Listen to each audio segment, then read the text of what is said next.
Hi, we are your hosts, Jacob Catalano and Luke Rockamora. And this is going to be our last news show for second period media production. Let's make it a good one. Starting it off with Garrett with Friday Night on White. I'm Garrett Moore, and my segment's on Friday Night on White. Concerns are rising over the behavior of teens at the popular Friday Night on White concerts.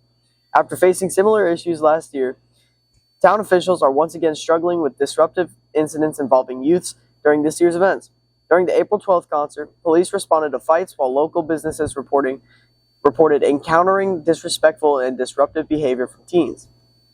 Frustrated by these recurring problems, some businesses have implemented stricter policies like requiring anyone under 18 to be accompanied by a legal adult or guardian to enter their store during the event.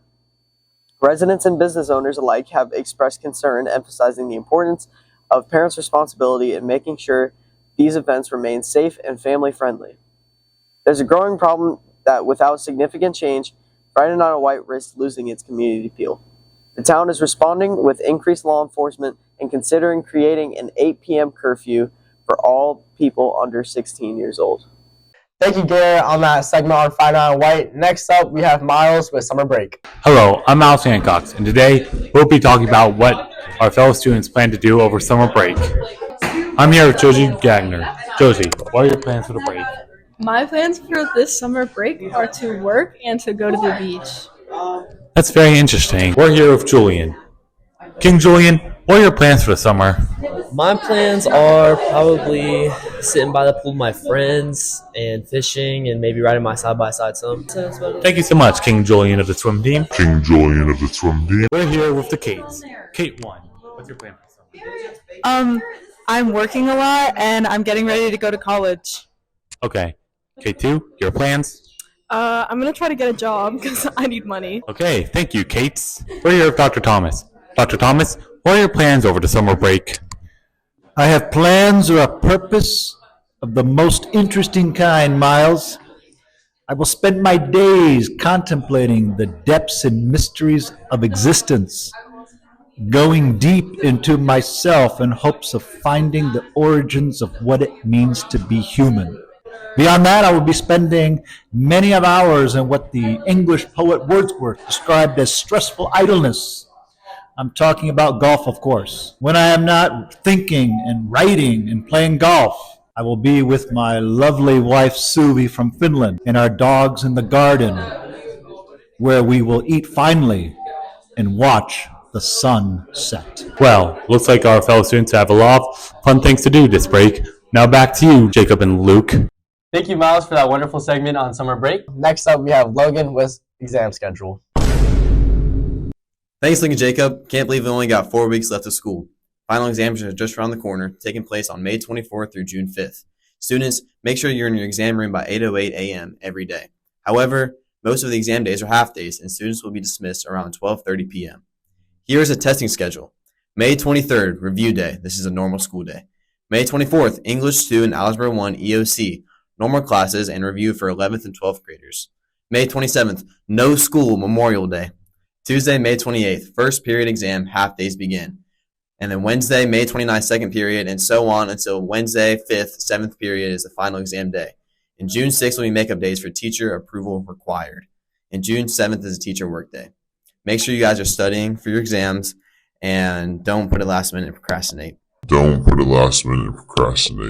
was some great information about exams. Thanks, Logan. Next up, we have girls soccer with Jaden.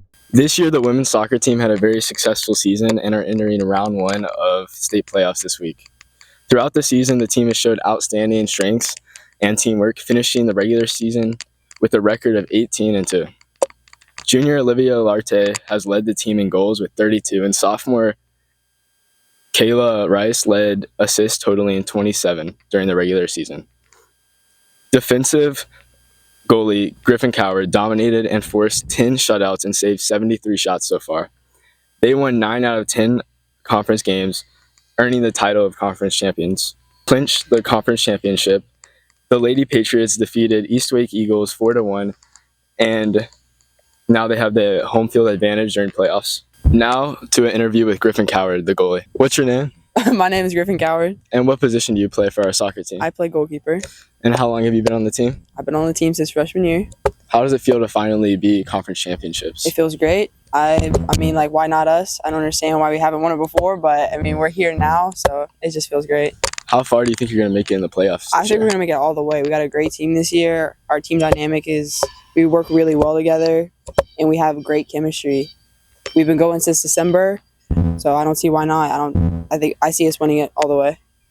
That's good. Well deserved. Well deserved. It's been a well-deserved season for the Lady Patriots, as their last conference championship was 5 years prior. Thank you, Jaden, on that segment on girls soccer. Lastly, we have Garrett with the DECA Recap.